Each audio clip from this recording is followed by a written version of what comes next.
미국 밀레니얼 세대를 대상으로 한 조사에서 그들이 삶에서 가장 중요하게 생각하는 목표 1순위는 바로 경제적 자유였습니다. 그리고 베이비붐 세대, X세대, MZ세대까지 전 세대를 통틀어 사람들을 가장 불안하게 만드는 건 단 하나, 바로 은퇴 후 돈이 바닥나는 것입니다. 흥미로운 사실은 대부분의 사람들이 부자와 경제적 자유를 같은 의미로 생각한다는 점입니다. 하지만 결론부터 말씀드리면 이 두 개념은 완전히 다릅니다. 경제적 자유를 얻기 위해 반드시 부자가 될 필요는 없고, 반대로 부자인데도 자유롭지 못한 사람도 상당히 많습니다. 이번 영상에서는 부자와 경제적 자유가 무엇이 다른지, 그리고 여러분의 돈에 대한 생각을 완전히 바꿔줄 핵심 포인트 3가지를 정리해드립니다. 영상을 끝까지 보신다면 자신에게 맞는 목표를 올바르게 설정하고 불필요하게 시간과 에너지를 낭비하는 일을 피할 수 있을 겁니다.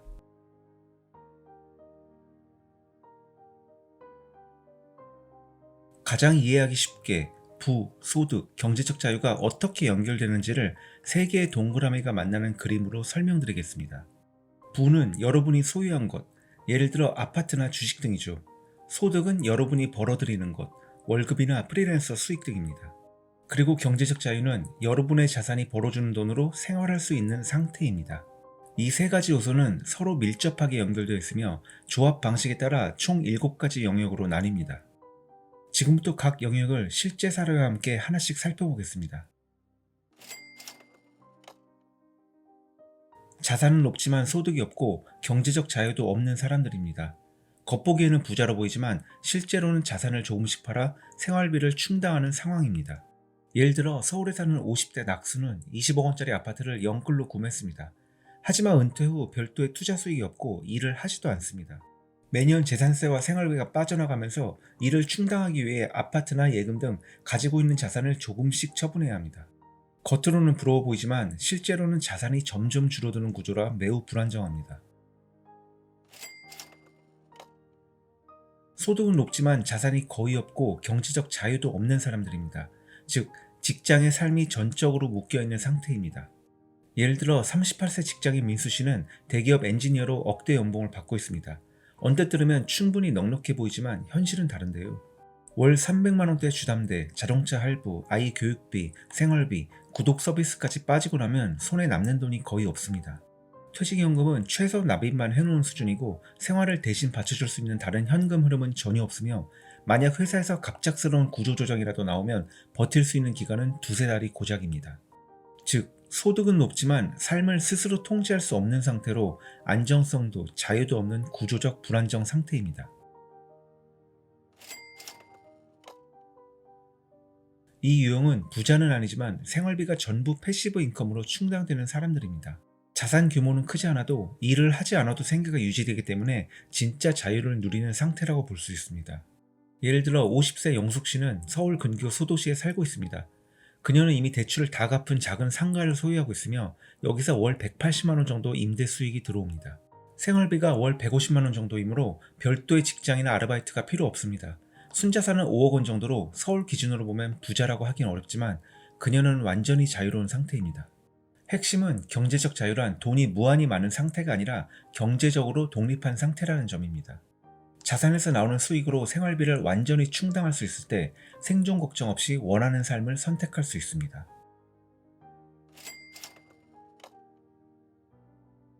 이제 겹치는 영역으로 넘어가 보겠습니다. 첫 번째 겹치는 부분은 바로 부와 소득이 합친 유형입니다.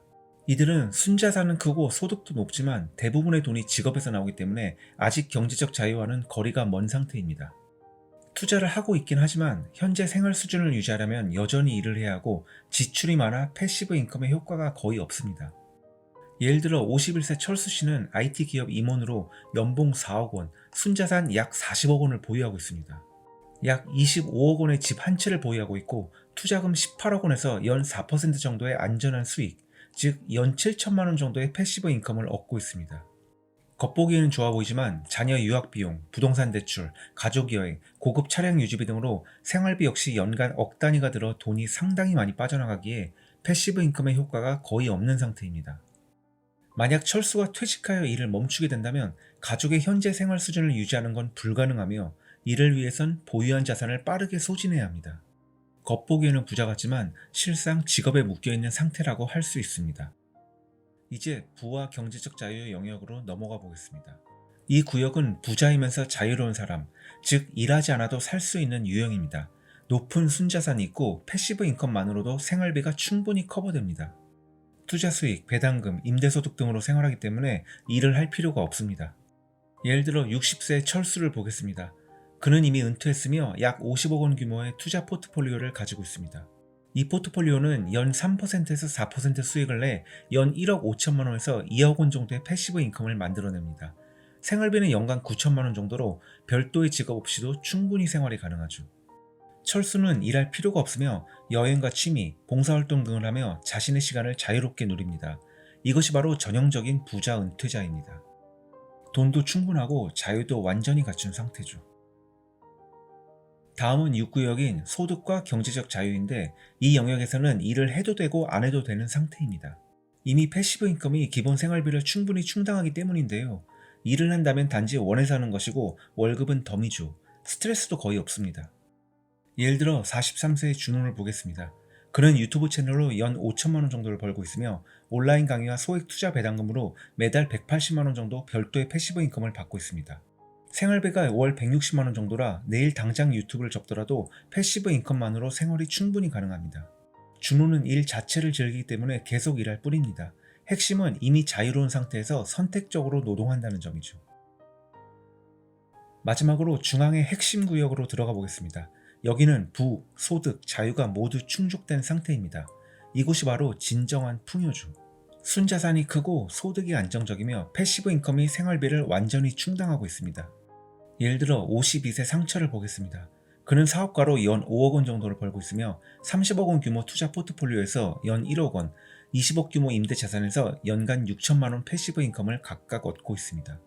패시브 인컴 총 합계는 연간 1억 6천만 원, 생활비는 연 1억 2천만 원 수준이라 내일 당장 일을 그만두더라도 평생 생활에 문제가 없는 구조입니다.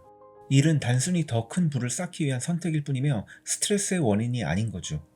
이것이 부, 소득, 자유 세 가지를 모두 갖춘 상태이며 말 그대로 완성된 금융 트라이펙타입니다.